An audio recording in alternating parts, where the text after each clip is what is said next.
My name is Heman Nair. So I belong from a Hindu family. I want to make a question to you, sir. I would like to be a Muslim, but one question that always knock me is that, please pardon my words, sir. Actually, when you say that the world and the universe has been created by Allah, then why don't He give birth in a human foeticide with giving a khatna directly in the womb? And the second is that doing khatna is necessary for being a Muslim. Please, I hope that I'll be satisfied by your answer. भाई ने सवाल किया कि अगर खतना करना ज़रूरी है तो जब पैदा इंसान होता है उसी वक्त क्यों नहीं खतने के साथ पैदा होता है। अच्छा सवाल है। और खतना करना क्या ज़रूरी है, ये सवाल पहले पूछा गया था। भाई साहब, अल्लाह सुब्हाना व तआला अगर चाहता था तो उसके लिए आसान था कि जब बच्चा पैदा होता है लड़का तो उसका प्रेप्यूज खतने के साथ पैदा हो सकता था, लेकिन अल्लाह सुब्हाना व तआला, क्योंकि अल्लाह के रसूल ने फरमाया कि बच्चा पैदा होने के पहले ये prepuce, this prepuce acts as a protection. So medically जब बच्चा पैदा होता है this prepuce acts as a protection, तो मेडिकली अच्छा है, पॉइंट नंबर 1। लेकिन पैदा होने के बाद इस प्रेप्यूज को काटना, खतना करने के कई फायदे हैं।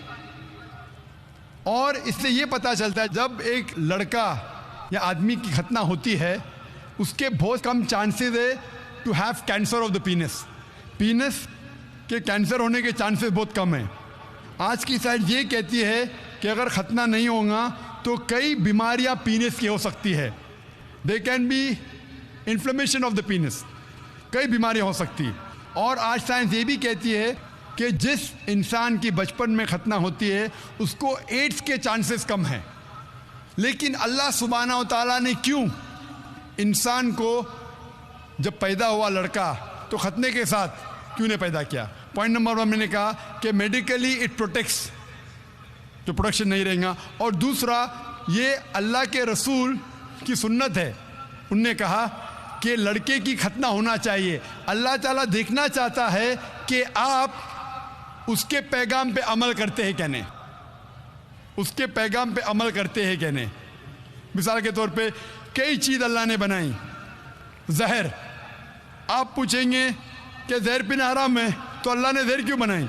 अल्लाह ताला ने कहा है कि आत्महत्या करना हराम है। अल्लाह देखना चाहता है कि आप उसकी तालीमात पे अमल करते हैं क्या नहीं, उसके अहकामात पे अमल करते हैं क्या नहीं। तो ये भी आपके लिए टेस्ट है कि do you follow the teachings of Allah and his रसूल और नॉट। बट खतना करना जैसा मैंने कहा फ़र्ज नहीं है, लेकिन करेंगे तो एक अहम सुन्नत है, आपके बहुत से फ़ायदे हैं। Hope the answer the question. बहनों की तरफ से कोई सवाल हो, माइक नंबर 3 से।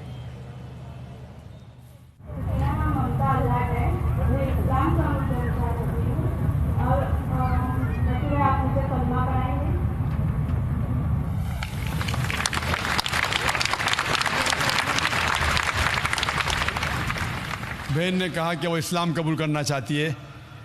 और जैसे मैंने कहा कि अक्सर लोग मुझे कहते हैं कि आम पब्लिक में कलमा मत पढ़ाओ। ये मेरी ख्वाहिश नहीं है। पुलिस ऑफिसर ने कहा, पॉलिटिशियन ने कहा कि बड़ा मजमा है, लाखों की तादाद है, अगर नहीं पढ़ाएंगे तो बेहतर है। लेकिन इस देश, हिंदुस्तान का कॉन्स्टिट्यूशन है कि इस देश का हर नागरिक, एवरी सिटीजन ऑफ इंडिया, उसको हक है कि वो कोई भी धर्म का पालन करे और उसको इजाज़त है कोई भी धर्म का पालन करे और उसका प्रचार करे। Every citizen of India has the right to preach, practice and propagate the religion. इस्लाम में लेकिन किसी पे ज़बरदस्ती नहीं की जा सकती। इस्लाम में किसी को ज़बरदस्ती से इस्लाम कबूल करना हराम है। इस्लाम में भी हराम है। कुरान में लिखा है सूरह बकरा सूरह नंबर 2 आयत नंबर 256 में, ला इकराह फिद्दीन, कि इस्लाम के दीन में कोई ज़बरदस्ती नहीं। तो ज़बरदस्ती करना हराम है इस्लाम में। मैं आपसे पूछना चाहता हूँ बहन, क्या आप अपने दिल से इस्लाम कबूल करना चाहती है? आप पर किसी ने ज़बरदस्ती किया? नहीं। आप पे कोई जोर लगा रहा है? नहीं। ताकत का जोर या माली जोर? नहीं। आप मानती है कि एक अल्लाह है, एक खुदा है? या आप मानती है इसके अलावा कोई माबूद नहीं? नहीं आप मानती है कि मोहम्मद सल्लल्लाहु अलैहि वसल्लम इसके आखिरी पैगंबर है? या इंशाअल्लाह। ये देश में मुमानियत नहीं है, इस्लाम में मुमानियत नहीं है, तो मैं कैसे रोक सकता हूँ आपको इस्लाम कबूल करने से? इंशाअल्लाह मैं आपको अरबी में कलमा पढ़ाऊँगा, उसके बाद तर्जुमा आपसे दोहराइए।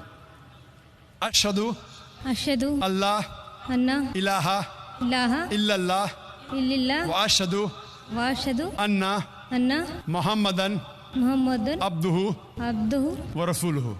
व रसूलुहु। मैं गवाही देती हूँ मैं गवाही देती हूँ कि कि अल्लाह अल्लाह के अलावा अलावा कोई माबूद नहीं कोई महमूद नहीं और और मोहम्मद मोहम्मद सल्लल्लाहु सल्लल्लाहु अलैहि वसल्लम अलैहि वसल्लम उसके उसके बंदे बंदे और पैगंबर है। और पैगंबर है। माशाल्लाह आप मुसलमान हो चुकी है। अल्लाह आपको जज़ाए खैर दे और अल्लाह आपकी जिद्दोजहद को कबूल फरमाए।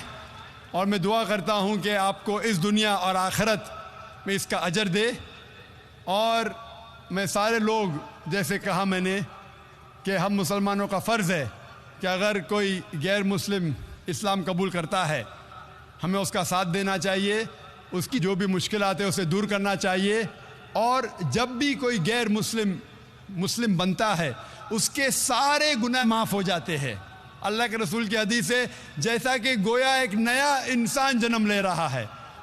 मैं भी आपसे दुआ करता हूँ कि आप जो गैर मुसलमान इस्लाम कबूल कर रहे हैं, आप हमारे लिए भी दुआ कीजिए। Mic number